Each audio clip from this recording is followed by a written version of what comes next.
Hello, everybody, and welcome to the fifth and final evenings with the filmmakers. We are talking with the fifth group of European young talents. We are live from the Animateka studio in Šiška, Ljubljana, Slovenia. I'm Igor Prassel, program director, and my co-host Šturm. Hi. We have 6 authors tonight with us, and we are really happy to welcome Natalia Andrade with the film Thorns and Fishbones for Hungary. We have, maybe you can wave, Natalia, just that people will see you. Peter Bizjak, Sliced Life, representing Slovenia. Hi, Peter. Then we have Aschman with the film Shadow Passage, representing UK. Mathieu Georis with the film Hanging, representing Belgium. Toberg with the film Pile, representing the UK. And last but not least, Niraja Rai with the film Meow or Never for the UK as well. We will start with Pile, and as with everybody, I will first read the biography of the authors. So, Toberg is me, Toby is saying. Toby Ausberg, a London-based 3D visual artist and animator person. I'm really into sensory overload, abstract characters, and virtual worlds, sometimes dabbling in political themes. Originally, I started out working in film in Los Angeles, and I moved to Sweden to study motion graphics at Hyper Island, and studied experimental animation at the Royal College of Art in London. I cut my teeth as a junior at DBLG for a year and went freelance back in 2015. Founding member of the Fudio collective. Also, sometimes I do visit lecturer gigs at Kingston University London and the Royal College of Art. Hello, Toby. Everything correct with the biography? Yeah. It's just a blurb on my website. I don't know how it made it to your guys' like. Well, anyway, I think it's great when the authors are having like some fun writing their bios, and they are not just the classical biographies, but a little bit more build up and dramatic, I would say, maybe. Maybe just explain what is DBLG. You don't get. Oh, it was a studio I worked for in London, motion graphics studio. Okay. Actually, with your film Pile was presented at many prestigious festivals, among them Cannes and Annecy. But a very important prize that you got is the Prix Ars Electronica in Linz for your film. It's actually a festival dealing with computer graphics, 3D mostly, and it's a very important one. So compliments for that. And let's stop for a minute or two with explaining what kind of working tools you used to make your film. Apparently, you used 2.5 dimensional animation, 2.5D, which is a technical term used to describe a technique that focuses on making a 2D space or image appear to have 3D qualities. Animators achieve this look by strategically manipulating scenes with tools such layering, shadowing, perspective adjustment, and morphing. What about simulation? How did you use it? What exactly had you to simulate? Well, so all of the assets were made in Cinema 4D, and initially the plan was to render the whole thing from all within like Cinema 4D. But that just wasn't technically feasible. So I used After Effects to sort of collage together different renders coming out of Cinema 4D. So it's kind of a diorama, a giant one-shot diorama that's made up of a bunch of different 3D parts. And on the later half of the film, the characters change from being traditionally animated or 3D animated with keyframes to being like animated with fake physics. In C4D world, they call it dynamics, but it's yeah, the idea is that the characters kind of lose their recognizable anatomical functions and become sort of blobby messes towards the end of the film. Actually, in a way, they are becoming like puppets that you are then manipulating digitally, right? Exactly. Yeah. So you're controlling things much more indirectly using simulation. Keyframes, you've got direct. You know, you're positioning the limbs like for every frame, and working with simulation, you kind of work with the conditions that that will encourage the behavior that you want. So working with gravity and wind and bounciness and friction, and it kind of gives you this like gives you some unpredictable behaviors and a lot of like secondary animation that would be very expensive to animate manually. It's kind of a process that the German-based Russian author Nikita Diakur is using as well, I think. Yeah, he's my hero. I learned I started working this way after seeing his work. Great. But did you manipulate software programs as well, or everything used was kind of how to say official or? Well, I used a lot of plugins, and I did a lot of things the wrong way. I don't know, but I'd say yeah, mostly I was using, I wasn't getting into like coding or rewiring anything on a deeper level. But I like to find ways to sort of cheat the pipeline. So a lot of the techniques I was using, I was like seeing what I could get away with doing things wrong. Yeah. Okay, let's put this technical part aside and let's concentrate on the story, on your film, actually. First, I thought you are showing us London, the underground and the city of London. But towards the end, we found out that the place is based at Westfield Airport West. It's an expensive shopping mall with a variety of brand name retailers, plus a food court and cinema that is based in Australia. Is this correct? No, sorry. So it doesn't really have a physical location. It takes place, it's just supposed to be like a Western civilization. There's a part in there where there's an airport that's also a shopping mall, because they're basically the same kinds of places these days. And I just slapped Westfields, which is a brand of shopping malls in London, I think in some other places too.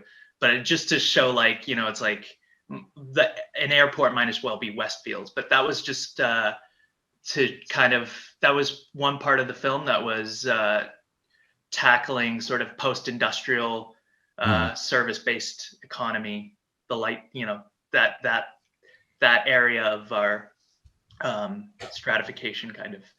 Okay, actually, okay, then my research was in vain, but still the continuation of my question is that probably it could be any shopping mall in the world, as your main goal was to critically present mass consumerism and the dead end of liberal capitalism. Yeah, I think that it's got a few different, it can be interpreted a few different ways. On one hand, it's showing a timeline of history. Concurrently, it's showing the hierarchy of needs. At the bottom, people are worried about like food security, shelter, and at the top, it's very what you could call like self-actualization, I guess, at the very top. And at the same time, it's also dealing with economic stratification. So you've got poor pre-industrial economy being shown at the bottom, and at the top we've got this strange world of people making billions off of blockchain and just a complete abstract Ouroboros service sector economy. In a way, we could call it like a postmodernist digital reinterpretation of a Hieronymus Bosch painting. Yeah, I love that. Yeah. Her on Special is definitely an influence. I was actually I wanted at one point I was going to call it like I forgot the name of the painting now, but I was going to name it after one of his paintings. Mm-hmm. Yeah. Okay. Just to stay a little bit on the topic, your film is very socially conscious, but I was wondering what themes in general are you most drawn to in your films? I think the main motivation I had for making this film going into it was to address what felt like the big crisis of 2017 to 2019, which was like this idea of post-truth, that we're entering into a world that's so complex and abstract that it's impossible for us to talk about things being real. And it was to examine this notion we have of things being real. In the States, at least, well, I think in England too, we have this manner of speaking of things being real, things being down to earth.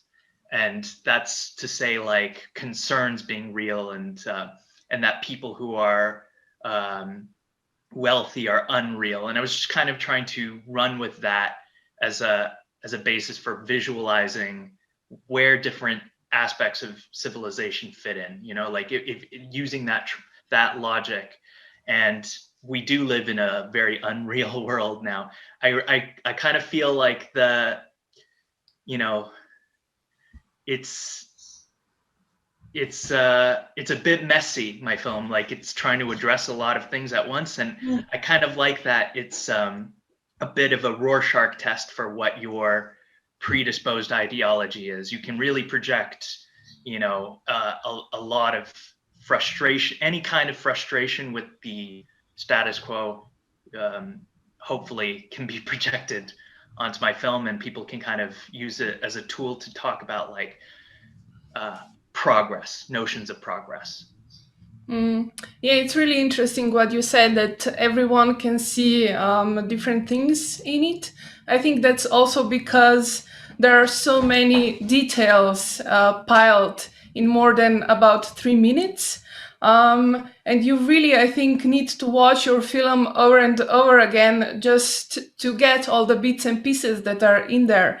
So maybe my question would be, how have you constructed the film, and how exact was your preparation?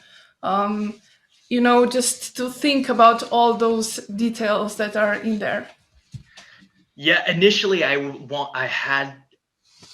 was working in the way of having like I had an idea and I wanted to manifest it as close to that idea as possible, but almost immediately going into production that fell apart, and I realized like, first of all, I don't know what I'm talking about, and I'm not able to control things this much, and I kind of had to like let go of this original vision and literally just start piling things up based on association and kind of trusting my intuition, and but also stepping back and not being so dogmatic about what I wanted to convey, and letting it be more open, and not having so much of an agenda to shove down people's throats, kind of.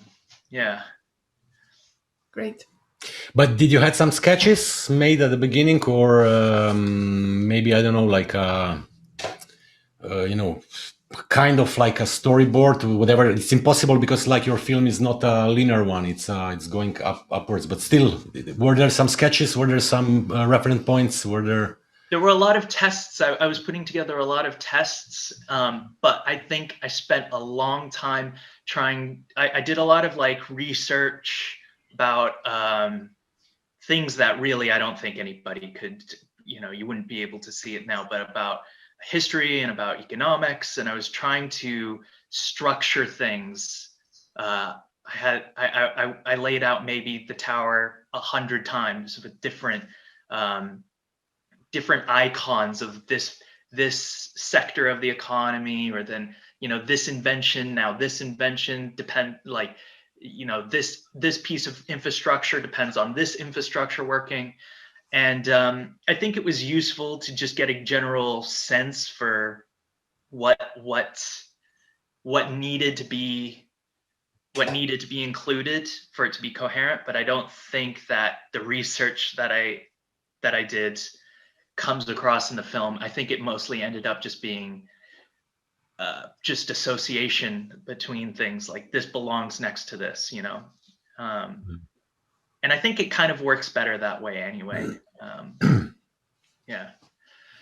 It's really how to say, like natural, and it's a smack in your face. And as Anna was saying, like you should rewatch it to see some details. But it's really, you feel it that it's strong. How fast have you been working? Because usually films like that, if you work fast, you feel that energy inside. Yeah, that was another thing too. I early on, I was talking to a friend of mine from back home who he was like, if you're gonna do something political, do it like loose and fun. You know, don't like bite down too hard. Don't try to, you know, polish your perfect marble, because it becomes more easy to digest if it's just just a scream rather than like a dissertation. I don't know, but so yeah, I worked pretty quickly. Although that being said, it ended up taking about a year, I think, altogether, with pre-production and between thinking about it and then like shipping off the DCP. I think it was about a year. That's quite fast. Let's say for a 3D 2.5D film, I would say. Thanks.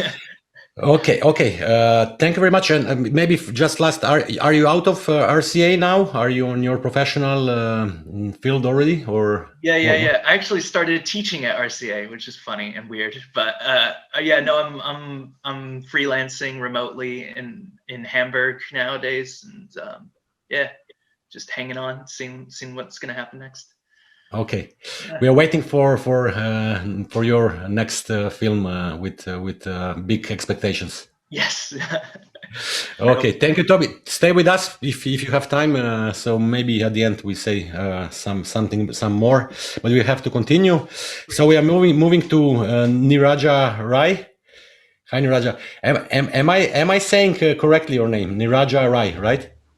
No, actually, it's Niraja Raj. Niraja Raj. Okay. Let me read your bio. Neeraja gained a Bachelor of Design in Animation from the National Institute of Design in India. Mm-hmm. She completed a 6 months animation apprenticeship with the Walt Disney Company India in 2016, and then worked on a Canadian science fiction show airing on ATPN network, and finally graduated from the NFTS in Beaconsfield in 2020 with Meow or Never. Correct? Yes, correct. Okay. Neeraja, besides being a great animator, you are also a musician, and you proved it with sending a song that you composed for Animateka 2020. People, they didn't saw it or hear it yet, but they will soon, because we will soon post it online. You gave us your approval. And actually, it's like in the festival team, we are already chanting it as a hymn for this edition. So this is great. But I wanted to ask you, let's talk about your film now. Where did you got the initial idea for such an incredible and fantastic story, I would say? Thank you for your question, Igor. I think I'm just a very existential person in general. So I was like, how do I make a film about that, and about like what I think the meaning of life could possibly be? And then I also wanted to do a story between like I wanted to try and find that dichotomy of like cute aesthetics with dark comedy of sorts. So I wanted to combine all of these things together, and that's how this came up, as sort of like a weird amalgamation of like a cute cat trying to find the meaning of life in space. And then I also love music a lot, and I love composing stuff. So I was like, I want this to be a musical as well. So that's how basically it came about. You spent a long time writing the script. Actually, you had a co-script writer, right? Mm-hmm. So how long was the process of writing it and getting it right? Yeah, so I think we started working on it in December 2018, and then we spent around 5 to 6 months just getting the script right. And at a certain point, we were just like, I think we should just start animating, because if we keep going, we're never gonna get anywhere.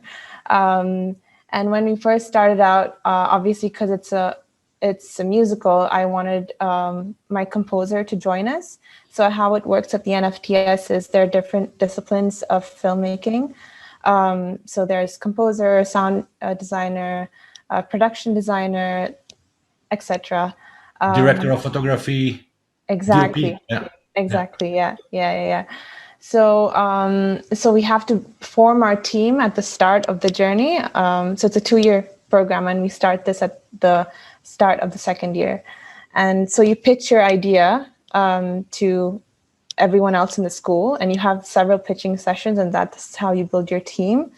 And so for the script, I was like, we have to have our, usually, with films, you have the sound and the music added on at the very end. But I knew that for this film, we needed to have them on board ASAP so that we could talk about it and figure out, because it works like that seamlessly if you're making a musical. So that's why, yeah. Okay. Yeah, one of my questions was also related to the musical, because I just recently watched Flash Gordon, and I was saying to myself that we really need more space operas or musicals. And there you go, Meow or Never shows up. So I was just wondering if you are a big fan of musicals, and why, besides that you love music, you decided to make an animated musical. Yeah, I think if I wasn't pursuing animation, I would probably be doing music. And some of my favorite films are musicals. And I grew up basically, as cliche as it seems, I grew up on the Disney princess movies, the Renaissance films, and those are really still near and dear to my heart. So I think all of that have played an influence in my life, and why I love, telling a story through the melody of music. There's an inherent rhythm in music that I think it's nice to tap into that when you're telling a story. You just mentioned Walt Disney films, and in the bio, Igor already mentioned your apprenticeship in a Walt Disney company in India. So could you maybe tell us a bit more about that, what you did there, and how was the whole experience? Yeah. So when I was studying for my bachelor's at the National Institute of Design, they had this placement week where all these big companies would come by. And so Disney was there. And so I interviewed with them, and then they selected me. And that was like momentous at the time for me. And it was a 6-month apprenticeship. So what I did there was basically I conceptualized like a story for the Indian demographic. So I worked on the pilot episode, and they develop a lot of stories at Disney, and so I worked on this show called Khatarnak. It's like a pun, basically. It means dangerous, but it also means nose. And the world that I built for that particular show, it was based inside the nose of a Moai statue, of an Easter Island statue. But yeah, it's another wild and insane story. But yeah, so basically that's what I did for those 6 months. I was creating the characters and like developing the storyline with like the mentors there. You already mentioned that you really like this mix of dark humor and cuteness, and like the style and weirdness and the whole atmospheres atmosphere of your film kind of reminded me a little bit about some British classics, like maybe Hitchhiker's Guide to the Galaxy or Doctor Who. So I was wondering if you actually had some literal or maybe film references.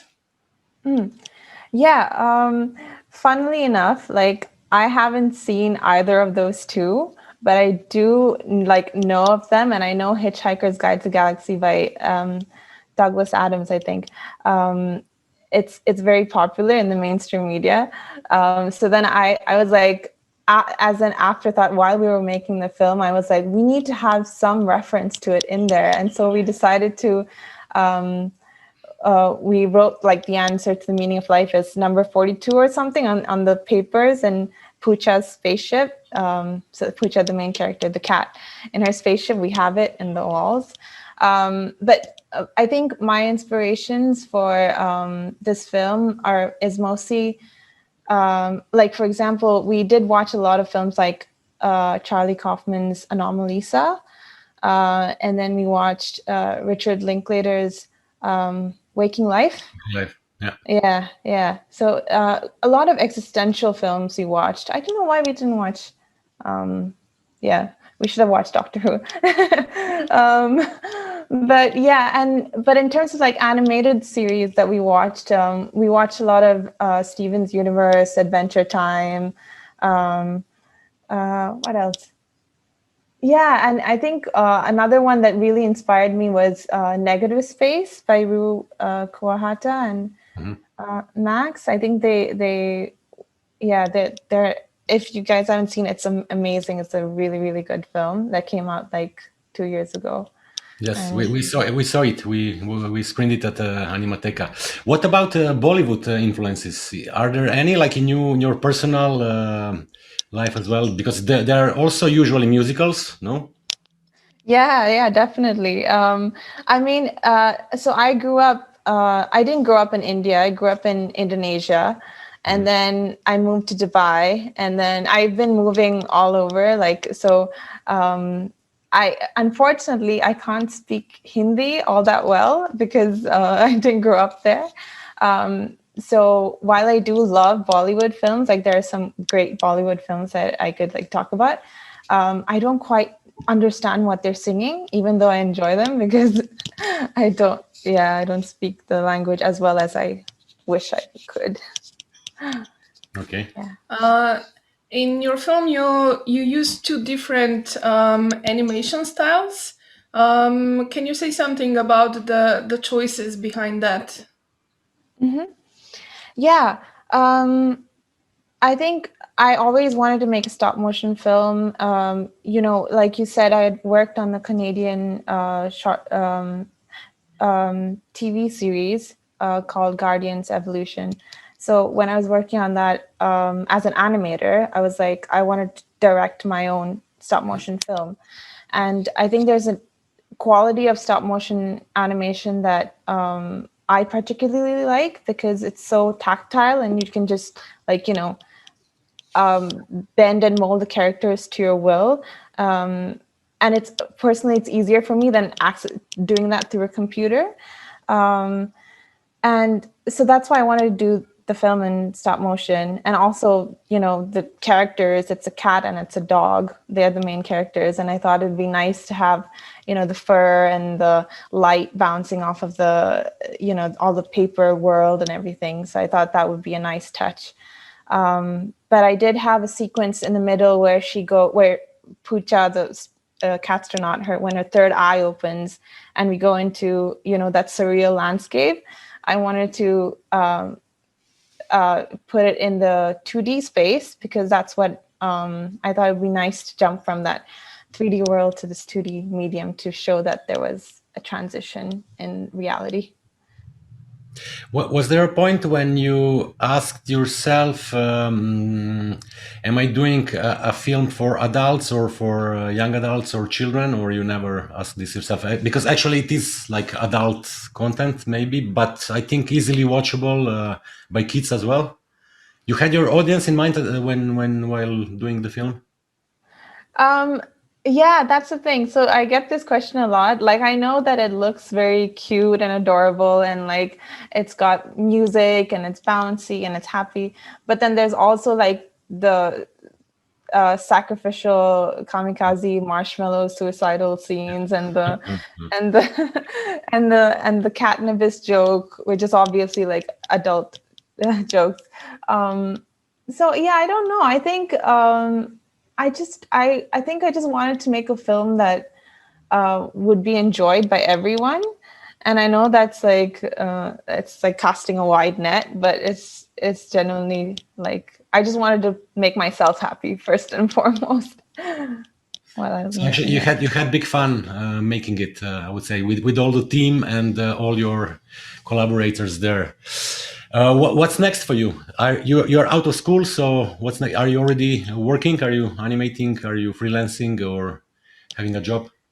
Yeah, so I'm now a director at Nexus Studios. So I'm working on my next film, and hopefully, if everything like goes to plan, it'll be out like sometime in February of next year. Mhm. So it's been great. Yeah, it's been really good. Like working on it. Stop motion again, or is it something different? It's 2D because we're all in lockdown right now in the Okay. UK. So it's yeah, all 2D remotely working on it. Okay, Natalia, thank you very much, and really, you need to come to Animateka because we want you to sing live at one of our legendary late night parties. So it will be our pleasure. But also expect something in your mailbox soon as a return for your beautiful song. So thank you very Thank much. you. Thank you for Thank you. having me. Our pleasure.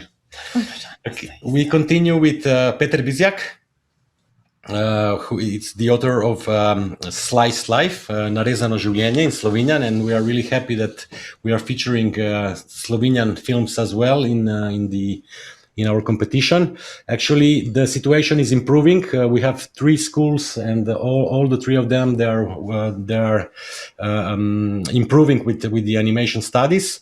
But Peter, okay, first the biography. Peter Bizjak graduated from the Academy of Theatre, Radio, Film and Television in Ljubljana. He works in the field of film as director and screenwriter. His short films have been screened at many festivals. He received a Vesna Award for Best Student Film at the Slovenian Film Festival, a Prešeren Award, and the Grossman Award. For many years, he has been working as an educator in film workshops with participants of all ages. Everything correct? Is there something more? Something more that you are also now making animation films. That's what comes next into your biography, right? It's true. It's true. But still, you're a relative newcomer to animation. How and why you have decided to devote yourself to the art of animation?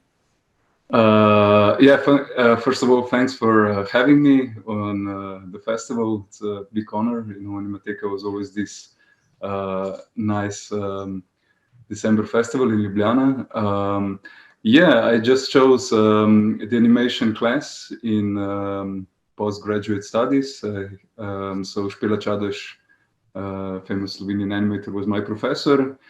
And I liked how she approached it, like, oh yeah, anybody can draw. You know, you can all make animations, because it seems maybe scary, you know, for the outsider.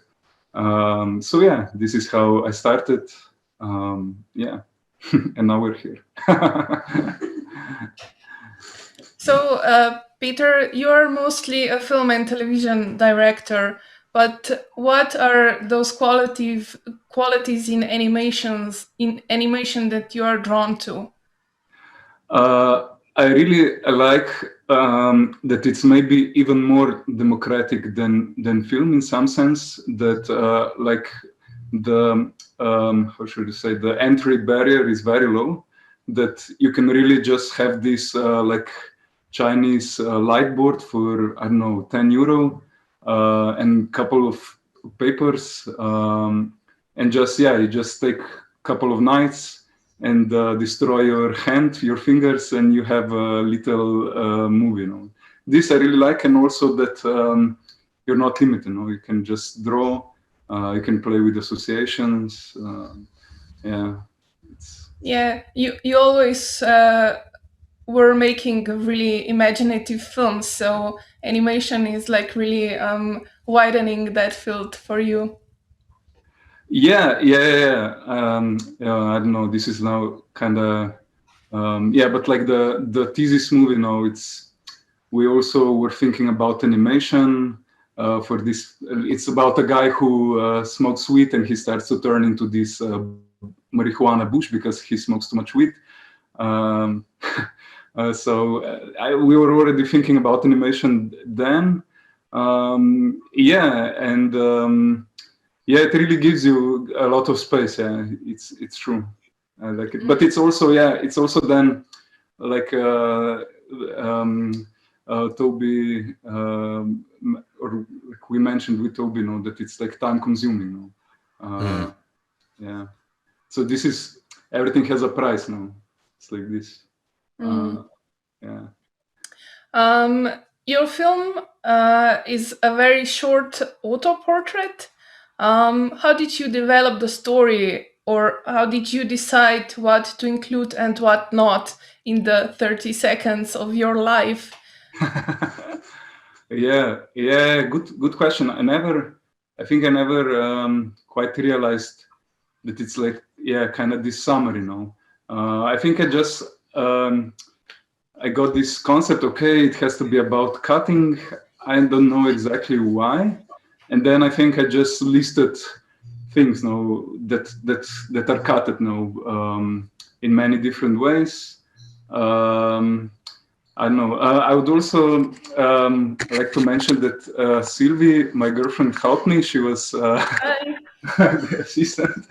So maybe she can add something, because it was this like a lot. Long hours during the night, so I don't remember everything, and maybe she does. The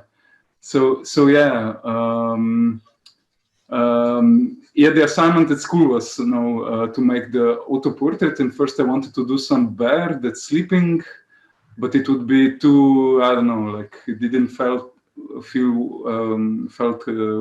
good. So I just came to this. I don't know, maybe also because it was done on this very small papers, it's very small format. And maybe when I was doing the format itself, maybe I got the idea, I'm cutting, okay. Maybe there's some connection there. I remember you said that you are, whole your life is basically like connected to movie, which is always edited, cut it. And then a lot of times in your life something was cut, which is also shown in the movie. Yeah. So then it connected, somehow. Yeah, she knows. No, but by cutting, she meant editing, right? Because like in the fiction film process, it's like you are doing it in the editing room and you're cutting scenes there, no? But I think that Peter, also meeting Sylvie, brought you closer to animation because she came from the animation field, no? Moving from Czech Republic to Slovenia, right? Yeah, maybe. Yeah, it was. Maybe I always dreamed of animation, and then I met Peter, who was just finishing his animation class, and then I continued on Azevedo and I chose the animation class. So we kind of influenced each other in this way, So we started together. It was nice. Good. You are ready for some bigger projects, I think, already. Like having these dynamics installed and the workflow probably that. But let's for a minute talk also about the sound. I think that the sound is very loud and powerful, maybe even exaggerated. What do you think? I agree. Maybe because the animation is so fast, and it's kind of hard to follow. Maybe even on the big screen it's harder to follow. Then the sound kind of becomes this storyline that connects these different bits, I would say. And it's not professionally done. It wasn't mixed professionally, it just in Premiere, just me pulling the levels up and down.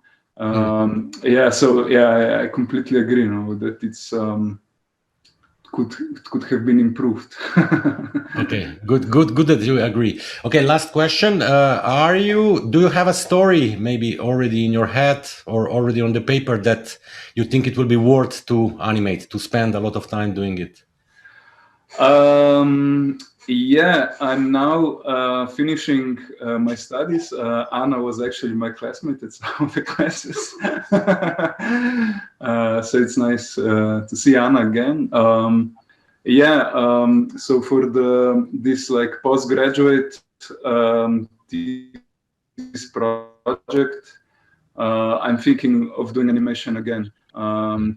And yeah, it's gonna be some fairy tale situation. I think, yeah, maybe drawing upon the folklore, the folk fairy tales, something like this. It sounds interesting. Thank you, Peter. Thank you, Sylvie. Thank you. Bye-bye. We have to go on. And we go to Natalia Azevedo Andrade. Actually, we go to Hungary, I think. We will see. But let me first read the biography. So, Natalia Azevedo Andrade was born in Braga, Portugal in 1992. She completed a BA in painting at the Faculty of Fine Arts of the University of Porto in 2014 with the film Within. Recently, she completed her animation MA at the Moholy-Nagy University of Art and Design in Budapest, Hungary. Everything correct? Yeah. Yes. Are you in Hungary now or in Portugal? I'm in Porto. I came back to Portugal with the coronavirus. Okay, much nicer environment maybe where you are at home eating great Portuguese cakes, having more sun maybe and the ocean in front of you that you can maybe take and breathe in, right? Yeah, it's nice to be back after some time.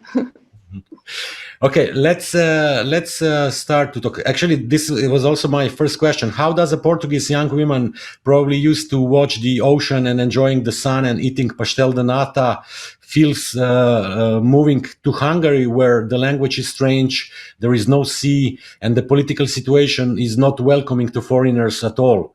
If I ask more seriously, why you decided to study at MOME, which is a great school, I would say, and are you satisfied with the whole studying and working process there? Yeah, so Portugal is a very nice country, but Hungary has a much bigger animation tradition. And MOME, I mean, there is now nicer schools in animation every year in Portugal. They're getting better, but there's nothing like MOME. So that's how come I went there. Mm-hmm. And economically, Hungary is a bit more similar to Portugal than like England or France or Denmark, where are other good schools. So this was a big part of the reason. But I was very happy to end up at MOME because I think, like with my identity, it's the one that matched more how I feel about movies anyway. So that was kind of lucky. You managed to learn Hungarian language, which is one of the most difficult in the world, I would say. I learned how to pretend I know what people are saying and also how to get through life without understanding what's going on. Okay, so the process at the school was in English and actually everybody speaks English properly, right? Yeah, yes, it's possible to do it in English. There are now, like almost every year, some foreign students in MOME. Mm-hmm. Okay. It starts to be more and more possible. Okay. So yeah, let's talk about your film. I would say that the main character in this film is the house itself. It's like full of secrets, and it acts also as a shelter and a cage for all our other characters. Did the story started with the house, and then how did you develop other characters, the three siblings and a mother? So the story started with the end. So there was a story I heard about someone that had this end, and that was not the end of that story, but it was the end of my story. So then I started to create the character for the mother, and I needed the children to illustrate how she feels about this house. So I think, yes, that the house it became a character. So there is the character of the house, the mother and the children, and they are just there to create meaning in relation to each other, if that makes sense. How did you develop the characters? Like, you can also tell us about the visual development of those characters. Yeah, so I started with this idea that I really wanted to make a stop motion film, and then I thought that it will be very nice when the characters are really clashing with the background, because it's about how uncomfortable the situation is. So I just started to write down in a lot of post-its and post them all over my walls what kind of things could make it more and more uncomfortable. And then I started to think about people I know and how they would not get along, and try to give some of those qualities to some of the characters. So it's really, I just wanted to build this tension more and more. And that's how the characters got created, almost like oppositions between everyone. You already mentioned now that your film uses this mixed media. I really love the textures that we get with that. So maybe you could just elaborate a little bit about how did you approach the whole visual style of your film. So I wanted, one of the first images to come to my head when I was thinking in the beginning of this movie was these walls with a lot of texture, and I wanted the house to have this feeling of reality, which, like, it's almost like a real house because it's a pretty big set, so it has a lot of detail. I really wanted that. And then I couldn't really afford to have outside of the house, so I had to think some sort of solution for that. So I kind of defaulted to my usual style, which is a lot of textures, which are made just with repetition of magazine images until they're unintelligible.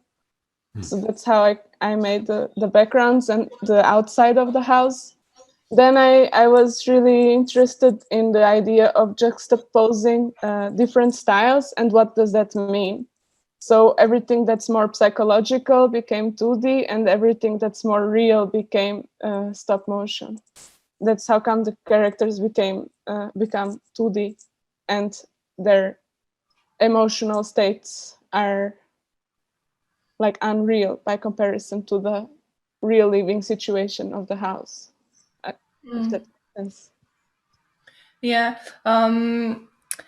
The characters, they have kids' voices. So could you tell us a little bit about how you worked with kids, and also maybe in more general about the whole sound design for the film?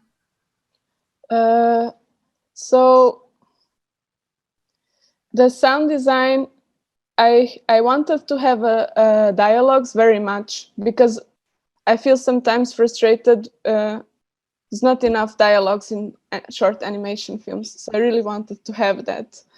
And I started to work on that, and then it became children, which is harder because I'm not a child, so I had to think as someone else.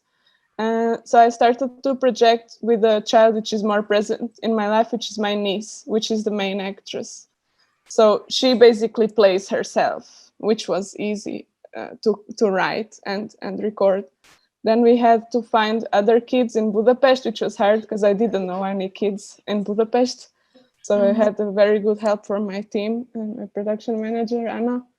And I forgot some of the question, I think. So No, it's just how was working with all the kids, and yeah, maybe also the other part of the sound design, the dialogues and the atmosphere sounds. yeah, I wanted the sound to be ominous when it's a dream, to help to qualify the dream as not pleasant, so to build on the tension. So that's how I had a sound designer, which was a teacher at MOME, and we worked together in that to try to create almost because it's a very quiet thing, a house in which everyone is mad at each other. So we had to try to figure out ways to build attention somehow. And the fact that the dialogues don't really match what's happening, it was just to try to illustrate how the children cope with living in this really toxic environment by not living in it, like living in their heads. So yeah, thank you. Okay, but you came from Portugal to Hungary with what was your basic knowledge in animation in terms of techniques? 2D or? It was very. So I went to painting school in bachelor, and I went to Erasmus to MOME in my third year. So I was Erasmus in MOME before I made the MA there. I knew some basic animation in Photoshop and Flash, but it was very self-taught, so it was very random. I was more like, that's why I started with a lot of photography, rotoscope-like animations and textures, because I didn't really have any knowledge. It wasn't too easy back then to learn animation. I think now it's easier in Portugal, so I learned most of it in MOME. Actually, they constructed from the scratch. They build it up with their teaching your knowledge, and actually it's really interesting to understand. And actually, we have a film also, Meow or Never, from Niraja, that it's a combination of stop motion and 2D. So it's becoming kind of maybe a normal thing, not to stay only with the computer, but only wanted to work with your hands, with the tactile part. In you, but okay, maybe I it's too complicated and we don't have so much time. Just maybe for the end, what about the title of the film, Thorns and Fishbones? Where it was there from the beginning, or you needed a title at the end and you just invented that? It was since the beginning. It just felt like two things which are household names, like objects you can find in a house to hurt yourself with. But like that have also a meaning of life, like eating, which is important, and growing plants, which is related to the movie. But it's things you can find at home to hurt yourself with. Okay, thank you very much, Natalia, and I'm sure we will get more surprises, more films from you in the future, because I see you are very, very strong and motivated. Thank you. Yeah, so let's go on. Let's go to Ali Aschman. And I will read the bio. Ali Aschman, born 1985 in the USA, is a visual artist and animator from South Africa and the United States, currently based in London. Shadow Passage 2019, Body Echo 2018, First Kiss 2018, Unnatural Growth 2017, The Wrong Story 2015, Memento Mori 2014, Elsewhere, The Survivors 2014, and The Thief 2013. Many films, Ali, you did. Where is this productive spirit coming? Like, it seems like you need to make films like Breathing Air. I guess so. Yeah, I don't know. I didn't come from like an animation or filmmaking background. I studied fine art. I did my bachelor's at the University of Cape Town, and then and then I moved to New York, and I was just working as an artist, and it was just kind of, I don't know, the way that you do. It's just like you make stuff, and then you participate in exhibitions, and you don't get paid for any of it. And then when I was doing my master's in fine art in Chicago, I took an animation class, and so that's when I started making films. And I kind of just had the same approach to it. It was just like, you have an idea that you want to express, so you just do it. So I don't know, that's just the way that I have always operated. Okay. Yeah. The title of your film comes from the Jungian model of the psyche, but it's also a very autobiographical film.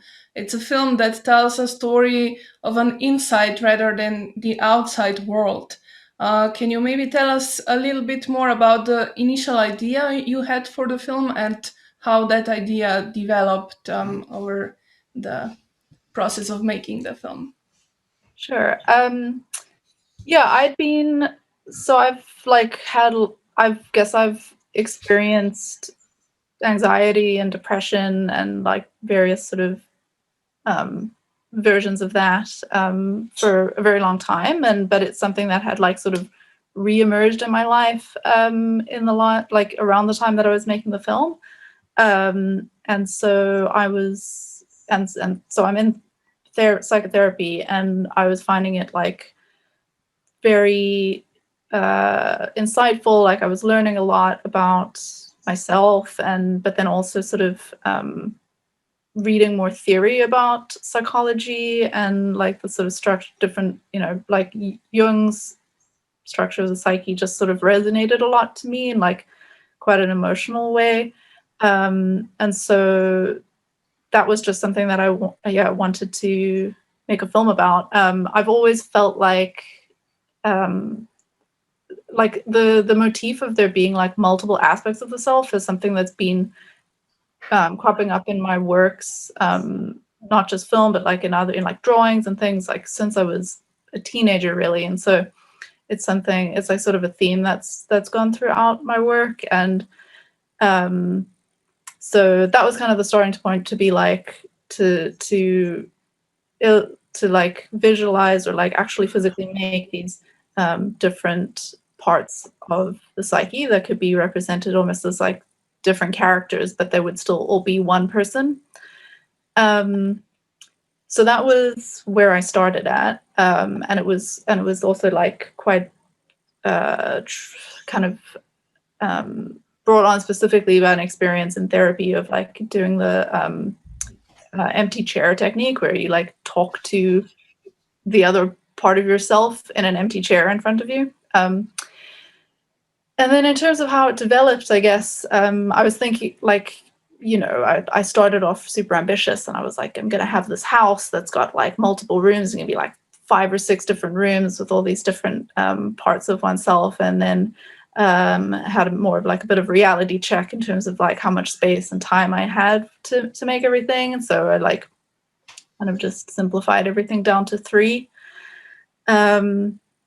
And then I just kind of got to making it. The film's like, a lot of it is kind of improvised really and not planned out. So I kind of made it up on the go.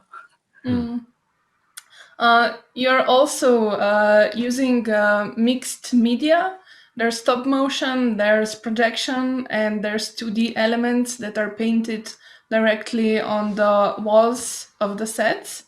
I was wondering, how did you use all those different elements to create this tense atmosphere that the film has, which for me is one of the key elements, and it's also then elevated with the very intricate sound design. Yeah, I guess I had, in a lot of my previous films, I had very restricted, like on purpose, I chose to use like very limited materials so that everything would be really cohesive. So I had made a film that was like everything was printed as an etching, or the film I made before this was everything was made out of porcelain and then drawn with pencil on it. So for this film, I just, as a way to kind of break away from that and be a bit more free, I wanted to like really mix up materials, both in like even just within the sets. I wanted them to be really like a wide range of textures and materials, and but then I just thought it would be like a challenge for myself to also combine doing 2D. It was still like straight ahead under the camera 2D within the set, as you said, and projections. There were all things that had come about through like little experiments and things that I'd done as part of like shorter assignments or things at the Royal College. So that I kind of like latched onto, like, oh, that was really fun, or like I liked the effect that had, and how can I work it into this bigger project. and to be honest, like some of it is also just like me being a little bit lazy. Like when there's a projection playing, it's like I don't actually have to be animating. And then yeah, with the sound, yeah, I had a really like great sound team. I had my composer Sarah Playford, who I'd also collaborated with before, as well as Kevin Langhammer, who's the sound designer. We worked together from the very beginning of the project. So Sarah had actually like composed these like suites like for each room before I'd even started animating. So there was definitely like I described my ideas and then she composed something and then I kind of reacted to what she had written as a way to form the film. So it was a very organic process and like sort of felt out quite intuitively the way it developed. What about the puppet design and construction? Actually, you have 3 puppets, and actually, when I'm looking at you now, they are you probably, just a little bit uglier, and or with like those eyebrows, very. And there are 3 of different scales. You designed them, but you didn't construct them as well, I would say, or. I did construct them. Yeah, the only thing is I had someone else made the costumes. So my friends Celine and Peichi, who worked together, they were in the textile department at the Royal College. They designed and fabricated the costumes, but the actual puppets, like with the, you know, from the armature to the faces and the hair and everything, I made myself. And yeah, they are, I mean, so I guess, you know, they definitely are me in a metaphorical way. And in terms of any visual resemblance, that's like probably just like me unconsciously doing that, but I wasn't trying to represent myself. And yes, they're like pretty grotesque. The skeleton was made what, by wires, or it's a proper professional one? No, just wires. I didn't have any budget. So, and there was like loads of armature wire like in the back of the stop motion studios at the RCA. So it's just like wound together with like lots. So yeah, as you said, they're different sizes. So the biggest one is like pretty big. So and they're quite like to be honest, I've never made like a proper stop motion puppet with ball and socket armature and everything. I just so they're not very. Like I could animate them because I knew how they were made, but I couldn't really just like hand them off to somebody else in a way to animate them. And they're a lot of the times like rigged up in really unprofessional ways just to get the job done. So it's just the armatures are just armature wire, like aluminium wire and epoxy putty. Okay. I just want to talk a little more about the projections on the wall, because for me they sort of gave this another layer to the fact that we are like inside of her head. And I was wondering, where did the material for the projections came from, and if trains have any specific symbolism for this story. So all the footage came from the Prelinger archive, which is a copyright-free archive that's part of the Internet Archive. And so, yeah, it's all the footage is in the public domain. And it's mostly, I mean, there's a range of like educational films and things like that, mostly from like the 1950s, and I just really like the aesthetic of that. And so the way that I kind of sourced that footage was, I mean, I looked at a lot of different stuff, but I was really just looking for like different things that connected to the kind of thoughts that the character was having, but not in a direct illustrative sense. But with the trains, the idea for the trains was that I knew in the film that she was going to move into the room next door, and I wanted this like her like opening the door and going through to be an important moment, and I needed something to happen in the room that would like make her go through the door. So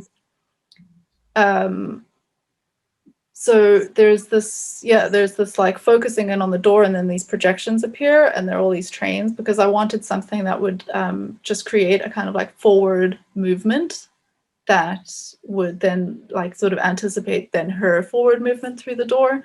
And so yeah, I mean, I don't know that, you know, trains don't necessarily have a very important particular symbolism to me. It was, I have moved around a lot in my life. Like this is now like the third country that I'm like have established residency in. And so I guess that, you know, not that I usually travel by train when doing that because it's on different continents, but that was maybe significant. And then I also did have a very vivid dream of someone jumping in front of a train around that time. And for some reason, it just felt really significant, and I wanted to put it in the film. And so that's where that little moment comes in. Okay, for the end, maybe just also we talk about references. Always, it's always nice to hear what authors are referencing to. And I see in your film there is some Jan Schwankmajer feeling. That's for sure. Like especially like in the small room. But then also like Daisy Jacobs with her bigger picture and the full story with the like painting directly on the sets. Others for you important? Maybe the Quay brothers as well. Definitely the Quay brothers. I love them. And you know, there were like films that I had seen even before I was doing animation myself.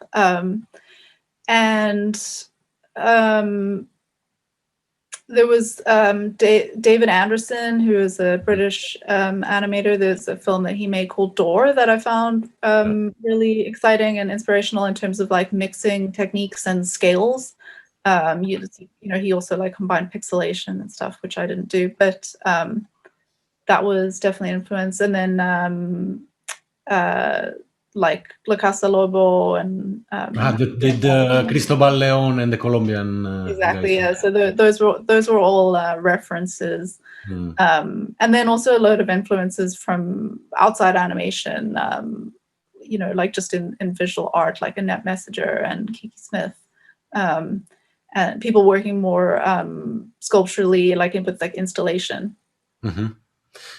Okay, so hopefully one day we'll meet you in Ljubljana. Maybe we think about an exhibition with you as well, because like I'm sure that you would you have a lot to tell through films and also through other mediums. Thank you very much, Ali, and let's hope that Mathieu Georis he's still there. Yeah, you are with us, Mathieu. Sorry for being a little bit late, but like this, it's I think we have a nice talks with everybody, so it takes a little bit of time. Okay, Mathieu Georis joins the animation studies section at Lacambro in 2015. In 2017, he directed the adaptation of the Bremer Strachzikanten, a Grimm's Brothers tale. In 2018, he directed Alfred Fauchet, Here and There, for which he won 2 prizes for Best Student Film at the Ottawa International Animation Film Festival and at Primanima Festival in Budapest, Hungary. So it's correct, the biography? Is there something essential missing that maybe you did like in the last year or? I just finished Lacambre this year, so I'm out of school, professional. Okay. Actually, maybe we talk. I ask you at the end how is it, but let's talk about your film first. Yeah, I have a bit like superficial questions, but I really am interested in them. Like this instruction manual that we see in the movie, is this like a real thing, or is it something that you made specifically for this film? Yeah, sorry, that's fake manual. I was inspired by tutorial on internet, and I create that about with this tutorial on internet. So I invented this manual. So yeah, Yeah, it could be a byproduct of the film, you know, like maybe a coloring book for someone. yeah. I still have this book intact, so I can create other book like that if you want. So how many branches did you use for the film, and do you maybe know which species of trees are best for making caracal? Oh yeah, good question. I use simple branch from trees. There is a lot of trees around my school, so I was just taking some branch from simple tree. But the good trees is willow. The willow is a good tree for making charcoal. I learned that for making these stories. Yeah. Did you ever make your own charcoal? Yes. It's my own charcoal. Sorry. I make that only for this. I have. Yes. This is real. Oh, this is real charcoal for me. And I want to experiment that before I make the film, for being sure that it's real, because I was not sure when I see tutorial on the internet. That's great. Mathieu, the hands in the film are paper cutout photocopies of your hands, I would say. Yeah. Why didn't you just use your real hands? Because it was a great question for this. I want to make a puppet for this hand, and I didn't know how to represent this hand because it's frustrated and it's like there are nervous, and I didn't know how to represent that, and it was like in the beginning I was just flat hand. It was just I take some example here. It was the first hand I make, and it was it was fluffy. Yeah, it was not good. So I make hand with aluminium, and it's too shiny. It's too shiny. yeah, exactly. And I don't know why it was not enough real. I want to be a little bit real and a little bit strange. So I was the idea to making a photocopy of my hand on aluminium, and then I was this is frosted, and there are strange and a little bit. I don't know how to say that. Yeah, frustrated. I think it's a very good effect. It works very good in your film because it gives like maybe a how to say trashy or not trashy, but it's kind of like a really weird feeling, you know. So who is this? And then when you are mixing the techniques, it makes sense at the end. I have another question about the language. I guess the language they speak it's Flemish, but obviously it's not necessary to understand, so there is no subtitling. Like when he's saying, he's mumbling something to himself. No, he's more. Yeah, it's like I don't know. It's like sounds. It's with the guy who making the sound, we're searching a voice to create a presence for the ends. The ends must talking, and the Flemish was like improvisation. So he speak Flemish, but sometimes not really. It's a little bit fake. Like he said some word. It's more in Brussels we talk a patois. I don't know how we said a proper language, and it's a mixed a mix between Flemish and French, and it's a little bit Flemish, and sometimes there is French word, and he improvise something, and I don't know. It's more like a music sound. For me, it's not necessary to understand because we understand what you do.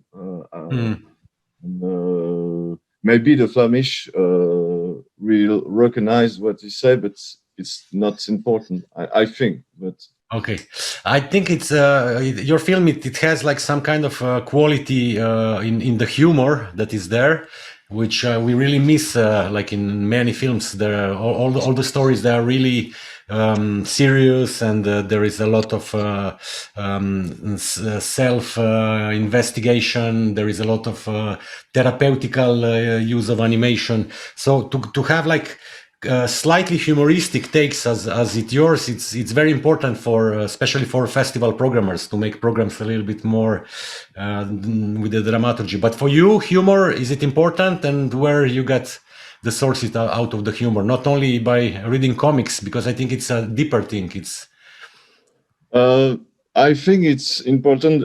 In the beginning, my film was have no voice, and it's funny but not funny. It's like they miss.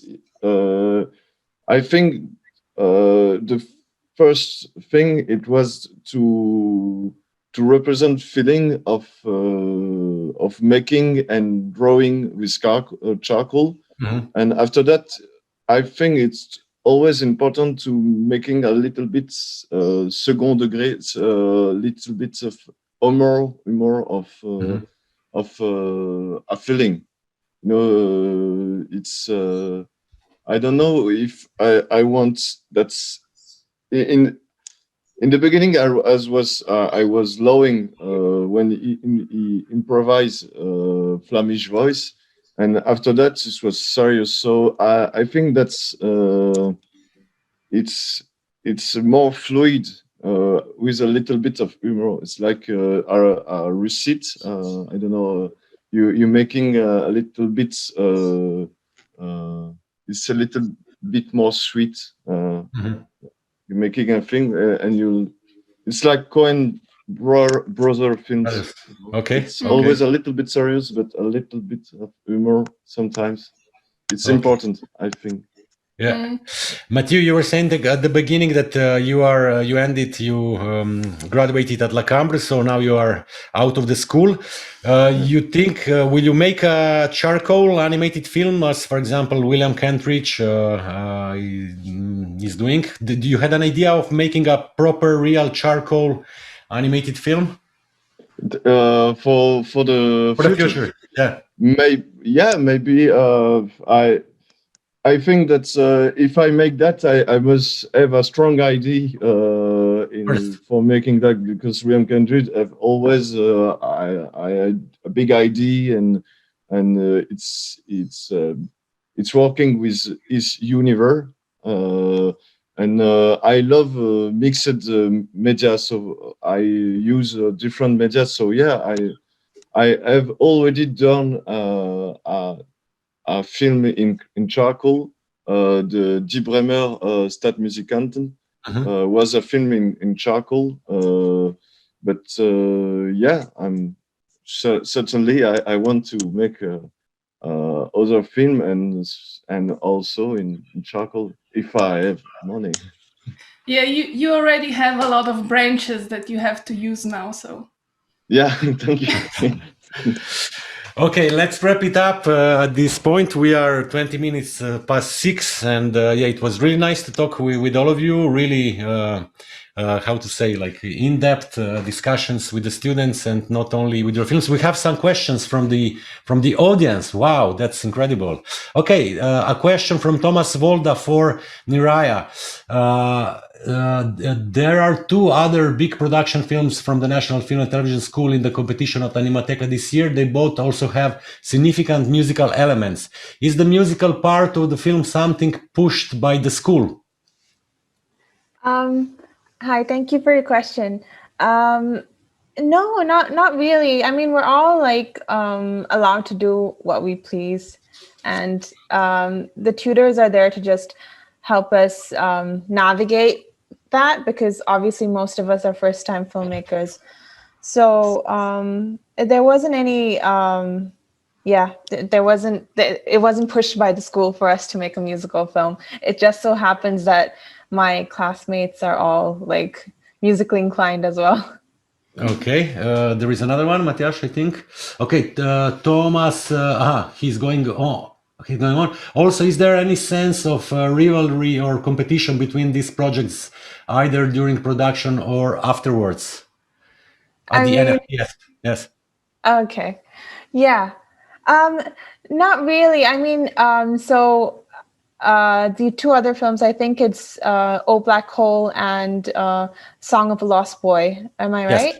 Yeah. So, I mean, their rooms were like adjacent to mine. So whenever I would have any issues with production, I would pop over to Daniel, who's the director of Song of a Lost Boy. And he would come over and help me out, or if he had any issues. It was a really good environment to work and study in, because all of us were really supportive of each other. So I wouldn't say there's any rivalry. We're all just doing our own thing. Great. And Thomas Volda, being a great animator himself, being a stop-motion animator, he has a question as well for Ali Aschman. Is your film a self-portrait entering layers of your subconscious?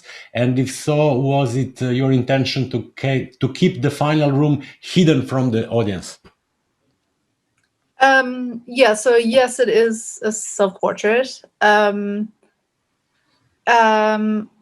About the ending, I guess, yes, it was, well, that's interesting. There was a version of the idea that I wrote at the beginning that actually the smallest puppet would go through that door and that she would emerge outside on a beach.